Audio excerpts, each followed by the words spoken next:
Welcome to Point Blank. I'm Yvonne. And I'm Poh Kwan. Tonight we are going to close on the issue of loan shark attacks and Singaporeans in debt. That's right. And to talk about it with us, we have with us Reverend Tan from One Hope Centre and Ms. Tan Min from Credit Counselling Singapore. Yeah, welcome to our living room. Thank you. Thanks so much for coming on our show.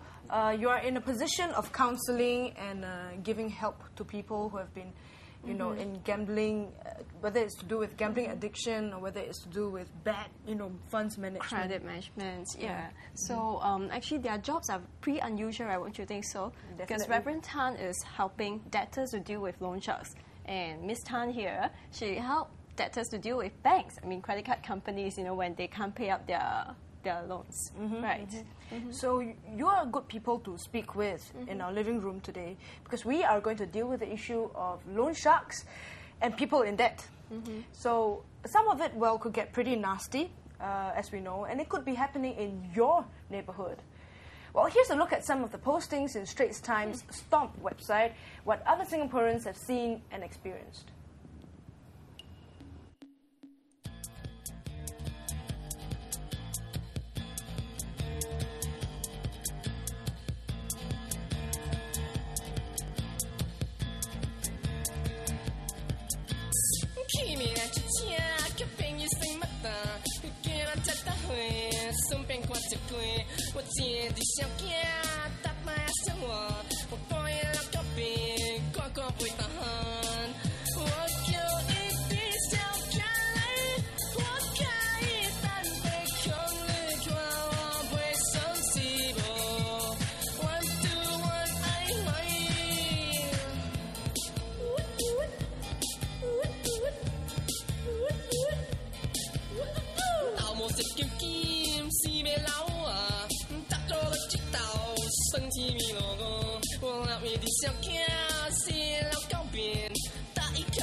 Some pretty nasty things we've seen, the usual, the paint splashed across the front door. We've seen, barring the big set hanging in front of the front door. But just a quick chat about, the very last clip we saw, the one that's headline, Vigilantes Nab Alleged Loan Sharks. It's an instance of a rare story of success when people come to, as a counter against loan sharks. Apparently, some people have formed a vigilante group in Yishun Street, along Yishun Street 21.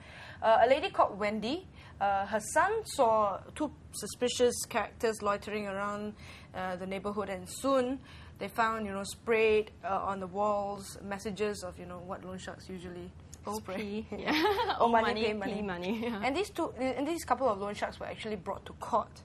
So, this group was actually formed sometime 2 years ago. And this is the first story of success. But in your own encounters with people you've counseled and all that, maybe we start with Huey Min. Have you heard really nasty stories of this behavior? For us, it's a little bit different because that's why I say basically we handle the legal debts. So I'm not saying that our clients don't have illegal debt issue, but they don't really discuss that with us because we do tell them that we will not be able to handle the illegal debts, and normally we'll refer them to One Hope Centre and also Thai Poh Kwan Moral Society. So perhaps maybe Reverend Tan will have more to right share. Up your alley, Reverend Tan. Okay. Normally when we receive those people who seek help from our helpline, they will say that I really are threatening by these characters, what they are saying mainly the loan shark. So they said they have no way out already. They want to kill themselves. So the first thing that we need to offer them is hope. Say that you no need to kill themselves, there's the way out. So you're saying you meet suicidal Yes, debtors? most of them have the kind of very traumatic type of the call, crying for help. That kind of thing. If they can't settle their loans, would you help them to negotiate with the loan sharks themselves to settle on a repayment scheme? In our way of helping these people, we will actually try to calm them down by saying, no, you don't need to do that. Then they will normally ask, why in this situation you still say this kind of thing.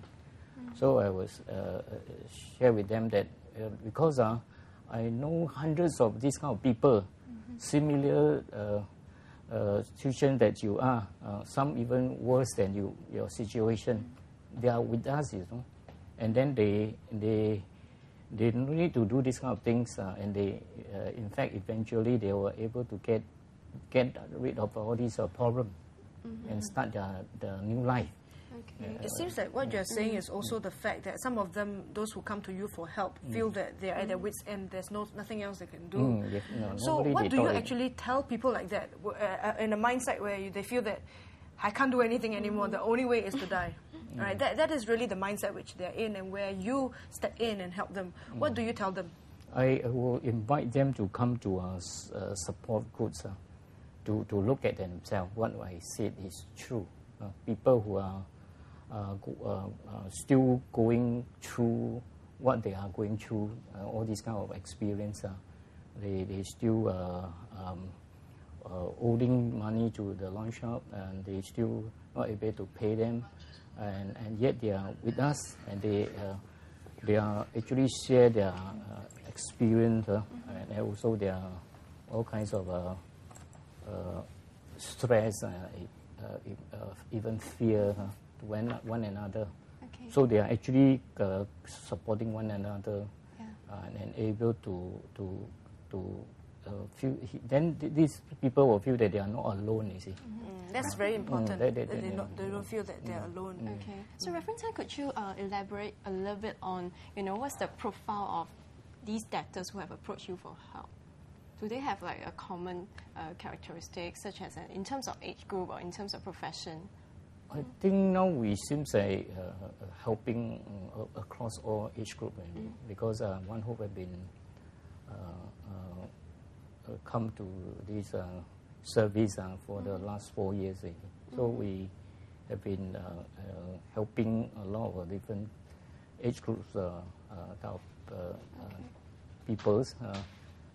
For example, the elderly. I think the most in terms of numbers, the greatest in terms of their number is their middle age, kind of age group. Middle age. Would that be the same for those who have fallen into a lot of credit card Legal debts? debts, yeah. Yes, more than 70% of people who seek help from the CCS are between the age group of 30 to 50.